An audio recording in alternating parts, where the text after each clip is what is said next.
Hey, it's Big Muddy Outfitters here with the waterfowl selecting proper hunting gear. I'm going to do a little review on all of my packs and all, not necessarily my decoys and clothing wise, but all the stuff that I would essentially put in my pack for waterfowl hunting. And I'll go ahead and start out with the pack itself. It's just a Wavery waterfowl bag.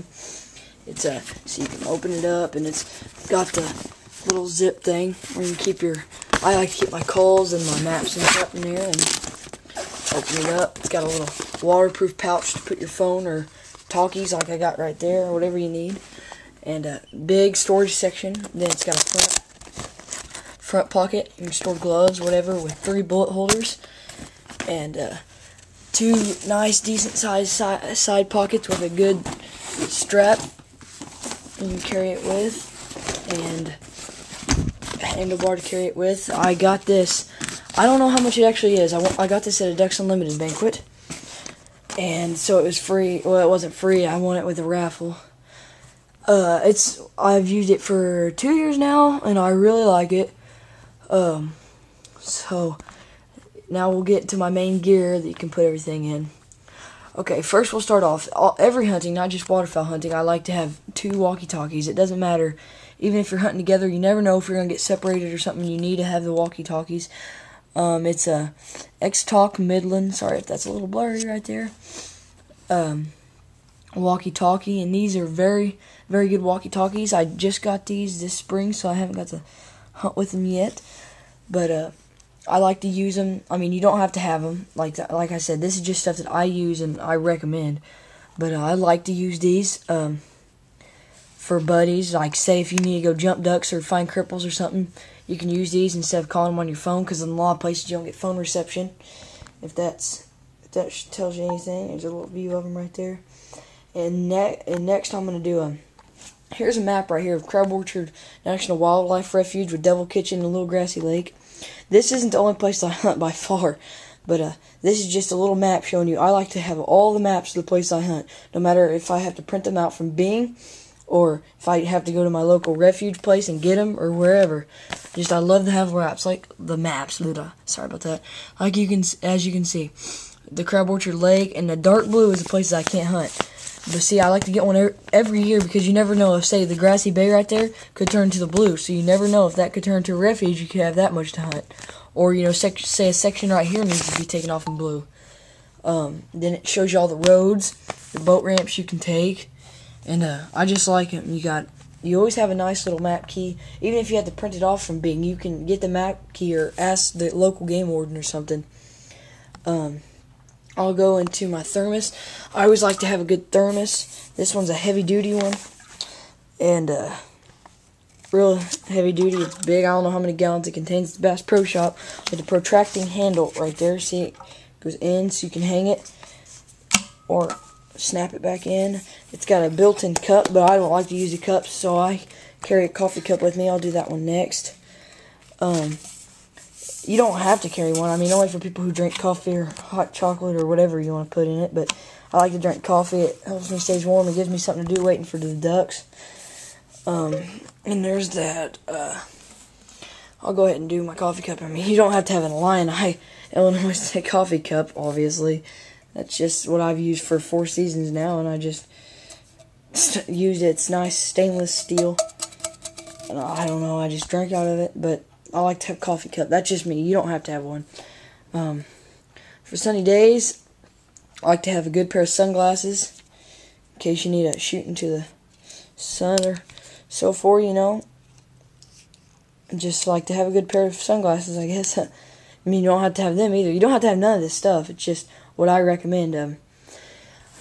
A lighter in case you need to light your heater or cook breakfast or whatever you want to do. It's a lot easier than keeping matches and having to worry about getting them wet and everything. I love having a lighter. Actually, I usually carry 2 of them, because when it seems cold, some of them you have to shake a lot and it just doesn't get working. I like the ones with the long noses. I think they work better in the cold conditions. This is all I have right now, so I was just going to model the lighter.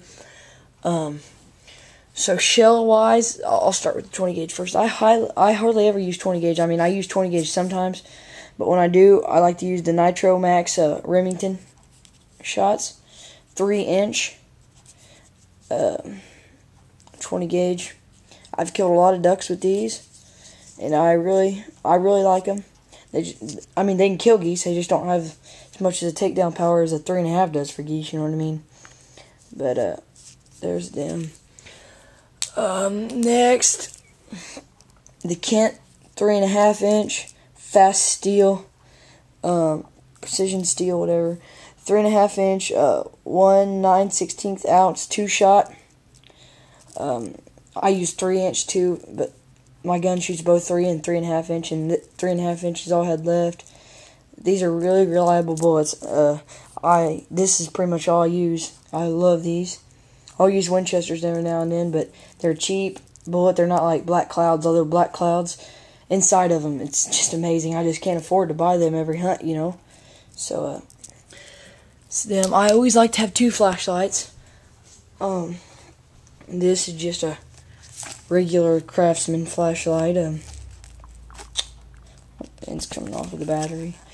I don't have any batteries in it right now. It worked.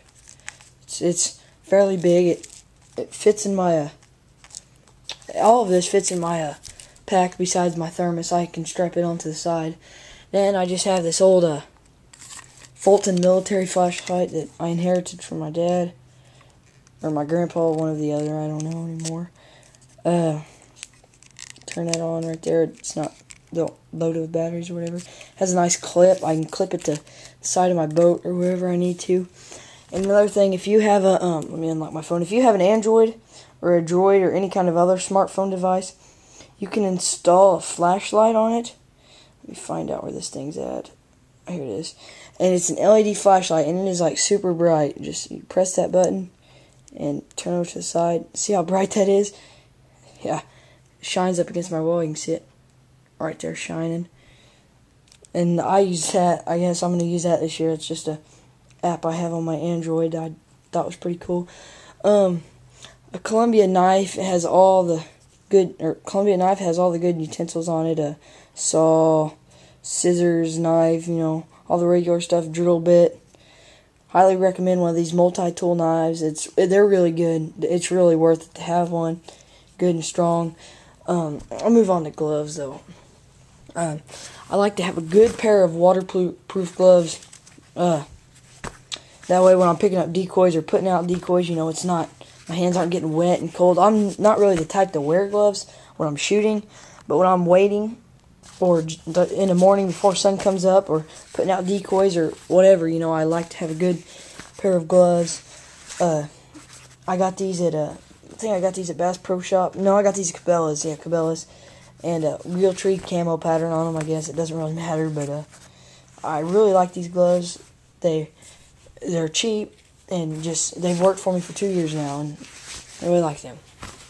Another gloves I have, what are these? These are okay, I guess Ridge Outfitters, and these are extremely warm. These are my insulated ones. Like I said, I don't really shoot with gloves. If it's a really snowy day and it's snowing, I'll shoot with gloves, but it's got the padding, the shooting padding or gripping padding or whatever you want to call it on there, so you can use to put out field decoys or whatever you need without the insulated gloves over there. And that's why I really like these. Works a lot better to have gloves when you're putting out decoys. Trust me, hands get wet and then cold, and you're trying to warm them up. And when hunting season or when hunting time gets around, time to shoot, you know, it's a pain in the butt. But anyways, I'm gonna be moving on to calls here. I have 1, 2, 3, 4, 5, 6 different calls. Yeah, 5 blowing calls. This one is one of my favorites right here. It's the Tim Grounds Hen Talk. Has a little Tim Grounds logo thing on it right there, and it has the hole that you can tune it to a different sound. This sounds so realistic. I really like this call. Then I have just a Tim Grounds whistle. That, you know, you can hear it whistle and stuff like that. I really like this one. I like whistles, especially for early season. When here in Southern Illinois we have all the wood ducks and teal down and stuff, and not as much as the divers that we shoot in late season. Next, I have the Primo's Honky Tonk, and this is my favorite goose call for cheapness wise. You know, it's not the best, but I love this call because it's just like like that. Didn't want to blow it and get my dad mad. This one is H&S. The labels wore off. I've had this since I've been like 7, but this call is starting to get old, but I really like this call. This year I actually replaced it, the louder type of call, with the ZPH2 power hand, or whatever, yeah, I guess, double reed, and I like that call a lot. I mean, a lot. And then this one's just an old cut down Buck Gardner, I think. I'm not quite sure, but they're all good calls. And I don't like I like the fancy stuff, but I can't get it all the time, so same with the Black Cloud kind of deal. But I love blowing calls, and I love calling duck sending and duck hunting. And this is just my kind of little recommendation video on selecting proper waterfowl hunting gear. My main trapper got me started on this, and now I don't think I'm going to be able to stop. I got so much crap to videotape. And there's just an overview of my stuff. I got all laid out, and it all fits in that bag, like I said, except this. This I can take right here, undo that protracting thing, and unlatch that on the side and run it right through and just sling it over my back, and it just is like a part of the bag now. So I really think that's the best. That's the best thermos I've got. And if you have any questions, just reply to me. Don't forget to subscribe. Big Muddy Outfitter.